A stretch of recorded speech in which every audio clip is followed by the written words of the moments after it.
다윗도 완벽한 사람은 아닙니다. 평소 그가 보여주었던 모습과는 사뭇 다른 어리석은 모습을 오늘 본문에서 보여줍니다. 어리석은 사람 나발을 상대하는 다윗의 모습 역시도 그렇게 지혜로운 모습은 아닙니다.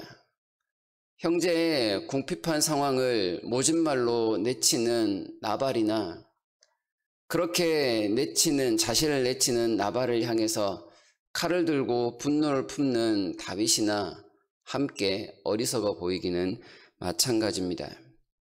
다윗은 얼마 전 자신이 나발의 그 사람들에게 했던 선행들을 기억하면서 양 깎는 그 추수와 같은 기간을 맞은 나발에게 일정한 보상을 요구합니다. 나발이 요구한 적 없었던 그 보호의 그 모든 모습들을 구실 삼아 다윗은 자신의 사람 10명을 나발에게 보내어서 우리에게 좀 먹을 것을 달라라고 하고 있습니다. 나발에게 있어서 이러한 상황이 그렇게 기분이 좋아 보이는 모습은 아니었습니다. 다윗은 분명히 문안하기 위하여 사람들을 보냈다라고 하지만 그 문안이 때에 맞지 않아 보여서 나발은 굉장히 화를 내고 있는 그런 모습입니다. 거기에 나발은 다윗을 불법적으로 주인에게서 도망쳐 나온 종과 같은 사람으로 매도를 합니다. 다윗이 지금 사람에게 가서 손을 벌리고 있는 것은 그 주인의 뜻을 거스르고 나온 불법을 행하였기 때문이 아니냐. 그가 가난하여져서 먹을 것을 구해야만 하는 상황은 그가 의롭게 살기 위한 몸부림이 아니라 자신의 마음대로 살아가기 위한 그런 악한 행동들의 연속들이 아니냐. 이런 식으로 다윗을 매도하고 만 것입니다. 분명히 다윗은 선을 나발의 사람들에게 베풀었습니다. 그래서 그들에게 담이 되었다 이야기합니다. 담은 울타리가 되었다라는 뜻인데요. 다윗이 그들에게 호의를 베풀므로 인하여서 그들은 아무 잃은 것이 없이 그 들판 생활을 마무리할 수 있었음을 그 종을 통하여 분명하게 우리에게 가르쳐 줍니다. 그러나 가장 좋은 날에 무작정 찾아와서 손이나 벌리는 그런 깡패 같은 짓으로 나발은 그 다윗을 평가하고 그들을 모욕하여 돌려보냈으니 다윗 입장에서는 매우 화가 날 만도 합니다.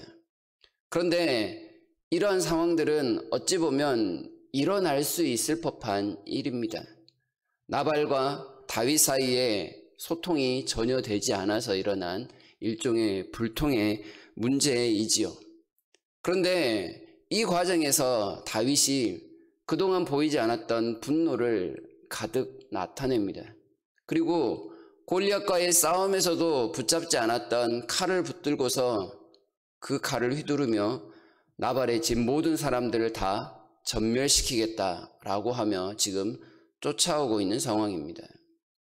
그럴 수 있을 법한 상황에 다윗의 지금 이 행동은 그럴 수 없는 상황입니다. 21절과 22절에 보면 이런 말을 하면서 쫓아오고 있죠. 내가 그동안 헛일을 한 거야. 내가 내일 아침까지 나발과 그의 집 모든 사람들을 살려두면 내 손에 장을 지지고 말 거야. 이렇게 지금 말을 하면서 말을 타고 쫓아오고 있습니다. 다윗은 왕입니다. 그리고 나발은 다윗과 같은 집안의 사람입니다. 어찌 이스라엘의 왕이 그의 백성들을 한 집안을 한꺼번에 멸망시키겠다 이렇게 외치며 쳐들어올 수 있습니까? 이건 있을 수 없는 일입니다. 다윗이라면 그렇게 하지 않아야 합니다. 왜 다윗이 이렇게 되었을까요? 얼마 전에 다윗은 참 놀라운 승리를 하였습니다. 사탄이 그에게 엄청난 유혹을 하였죠. 한 동굴 안에서 사울과 맞닥뜨린 일이었습니다. 그 상황에 사울은 혼자였습니다. 무방비 상태였습니다. 몰래 가서 죽여도 어느 누구도 모를 만큼 그런 완벽한 범죄를 저지를 수 있는 상황이었습니다. 그러나 다윗이 말리지요.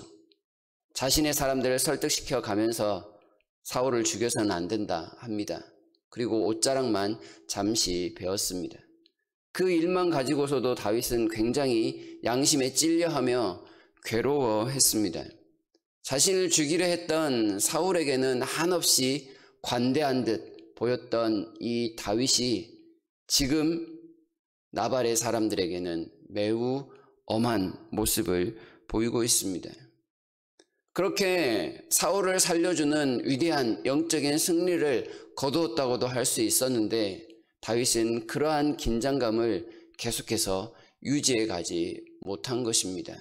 그 이유는 아마 사울을 살려주었다, 하나님의 뜻대로 살기 위하여 내가 이처럼 승리하였다라는 그 사실 때문에 잠깐 긴장감이 풀어졌을 거라 이렇게 생각할 수 있습니다.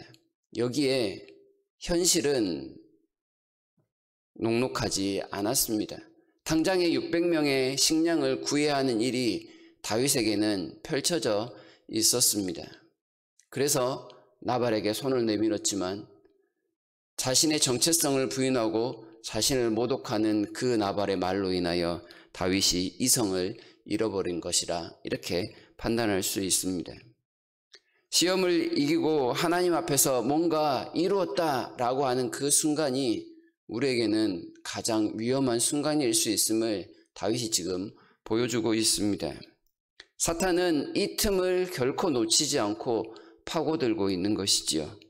다윗은 그래서 그동안 붙잡지 않았던 칼을 붙들고 분노를 표출하고 있습니다. 주님께서는 고린도전서에서 선줄로 생각한 자는 넘어질까 조심하라 라는 말씀을 우리에게 주셨습니다. 유혹을 이긴 영적인 승리, 그 다음이 가장 또한 위험할 수 있는 것이기 때문입니다. 내가 한때 이렇게 한 적도 있었는데 이런 생각이 중요한 것이 아니라 내가 이런 일까지 당하면서 또 주님을 위하여 헌신하고 수고해야 하는가 라는 마음이 들 때 그것까지도 참아낼 수 있는 것, 그것이 곧 다윗에게 요구하는 바요 하나님께서 우리들에게 요구하시는 바라 말할 수 있을 것입니다. 주님도 그렇게 하셨기 때문이죠. 나발을 죽이기 위하여 찾아오고 있는 이 다윗의 모습은 분명하게 한 가지를 가르쳐 줍니다. 그것은 다윗도 연약한 사람에 불과합니다 라는 것이지요. 이러한 다윗의 모습을 보면서 나는 다윗처럼 안 될 거야 라고 자신만만해 하시는 분이 계십니까? 하나님의 도움을 받으면서 이런 상황에서도 거뜬히 이겨낼 수 있을 거라고 생각하신다면 대단한 믿음으로 칭찬을 드리고 싶습니다. 그러나 대부분의 사람들은 아마 다윗과 비슷한 수준 아니면 그보다 못한 수준일 수 있을 것 같습니다. 그래서 우리에게 필요한 것이 있습니다. 모든 순간에 더욱더 주님을 붙들어야만 한다는 사실입니다. 문제가 생겼을 때 나를 비난하는 사람 앞에서 혈기대로 나의 힘대로 살아가느냐 아니면 그 과정마저도 하나님께 엎드리고 하나님의 도우심을 구할 수 있느냐의 문제인 것입니다. 모든 순간에 하나님의 도우심을 구할 수 있다면 다윗이 지금 보여주고 있는 이런 어리석은 모습은 나타나지 않을 것입니다. 정말로 다윗이 이것까지도 참아야 합니까? 라고 한 번만이라도 하나님 앞에 기도하는 모습을 보였다면 이런 어리석은 행동은 나타나지 않았을 것입니다. 우리의 부족함, 우리 각자가 알고 있지 않습니까?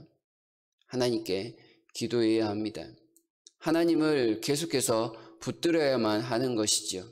우리의 일상이 계속해서 일상의 평범함으로 나타나기 위해서 끊임없이 기도하며 하나님의 도우심을 구하는 것만이 우리가 할 수 있는 기도의 제목입니다.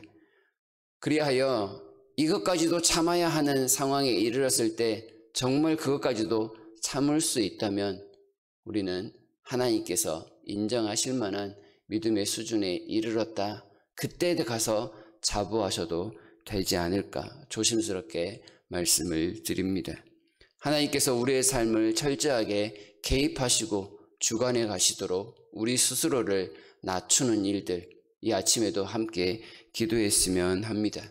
오직 우리를 긍휼히 여기시는 주님만이 우리의 삶을 형통하게 합니다라고 모든 주권을 주님 앞에 내어드리면서 주님의 이름을 부르며 나아가시는 우리 모두가 되기를 진심으로 바랍니다.